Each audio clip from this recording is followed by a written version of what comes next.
Oke cuy, balik lagi sama gua Gani. Di samping gua sekarang ada satu buah casing NZXT ya. Sebenarnya ini udah pernah gua review tahun lalu. Cuman sekarang gua mau review lagi karena gua butuh buat gua teman-teman. Jadi waktu kemarin gua milih casing ini tuh gua ngevideoin ya itu rada kurang lengkap. Jadi kesal sendiri guanya pada saat kemarin diskusi sama pelanggan. Jadi kita akan lebih dekat melihat casing ini ya. Jadi casing ini tuh ATX, udah enak banget teman-teman ya, udah dapet 3 fan di depan ya, 120. Tapi itu udah yang 120 kali 360 ya, udah paketan kayak gitu. Jadi kita tinggal pasang motherboard ATX, 3 fan reverse di bawah, 1 fan di belakang, sama water cooling 360 di atas ya. Dan ini belum dapat controller RGB. Oke, kita lihat lebih dekat aja ke casing ini ya. Nah teman-teman, ini dia si casingnya ya, NZXT H7 Flow. Udah dapat ARGB fan di depan, dan ini yang edisi 2024 teman-teman ya. Tapi kalau kalian rakit di 2026 kayak sekarang, ini masih relevan banget dan masih secakep itu. Oke, di sini ada tempered glass tebal ya. Ngebukanya, ini gue lebih detail nih ya. Ngebukanya itu dari sini ya, tinggal ditarik.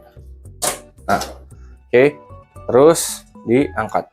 Jadi ini udah cukup tebal ya untuk si tempered glassnya. Lalu untuk side panel juga ngebukanya sama ya. Sini ada selaannya, didorong ke sono. Oke. Nah, ini memang nggak ada dust filter, tapi di sini udah bolongannya kecil, jadi nggak perlu nambah lagi ya. Oke, bagian atas tinggal langsung ke atas aja. Nah, oke. Jadi gampang banget casing ini. Portnya ada power, ada USB 3, ada Type-C, sama audio jack ya. Di depan kita udah dapat 3 fan. Oke. Ada logo NZXT-nya. Bawah sini, ini tinggal tarik aja. Nah, fan-nya ini udah ARGB ya. Dia 120 kali 360. Oke, kita ke area sini lagi, teman-teman ya. Oke, kayaknya gue butuh pencahayaan lagi di sini biar lebih terang ya. Nah, jadi area dalamnya seperti ini teman-teman. Kita bisa pasang motherboard ATX ya, ATX juga bisa. Ada tuh 2, 3, 4, 5, 6, ada 7 slot. Jadi ini udah lega banget. Terus di bagian bawah ini ada slot buat 3 fan reverse teman-teman, 120 kali 3. Nah, untuk fan belakang ini bisa 140 maksimal ya, 120 juga bisa. Oke. Ini beauty panelnya setahu gue bisa dilepas deh. Tapi biasanya gue kalau ngerakit casing ini udah tinggal satu teman-teman ya. Pasang mobo, fan bawah ini sama atas. Atas bisa 3 fan 120, tapi udahlah water cooling 360 aja guys. Oke, kita putar dulu mejanya ya. Langsung aja ini. Oke, ini area belakangnya seperti ini ya. Jadi untuk jalur kabel manajemen di sini udah ada velcro-nya, jadi udah enak ya. Per kabel-kabel juga udah rapi, udah kebungkus di sini.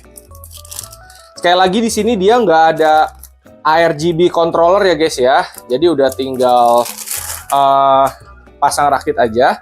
Untuk perkabelannya di sini ada USB 3, terus di sini ada audio sama USB. Ini front panel sama audio, nggak ada USB 2 ya.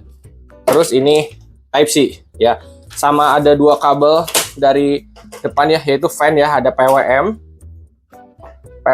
sama ARGB 3 pin ya. Ini kalau ada controllernya kalian bisa sambungin pakai fan NZXT yang controllernya begini teman-teman ya. Oke. Area kabel ini udah lega. Di bagian bawah sini bisa SSD SATA 2,5, 3,5 masih bisa di sini teman-teman ya, di bawah. Nah, ini perbautan. Area 8 buat 8 pin grafik card juga di sini. Power supply ini ATX lega ya. Rakit di casing ini simple dan enak guys, gua kagak bohong. Nah, H7 Flow series. Ini isinya perbautan duniawi. Nah, sama kabel tis ya. Nah, bautnya udah lengkap.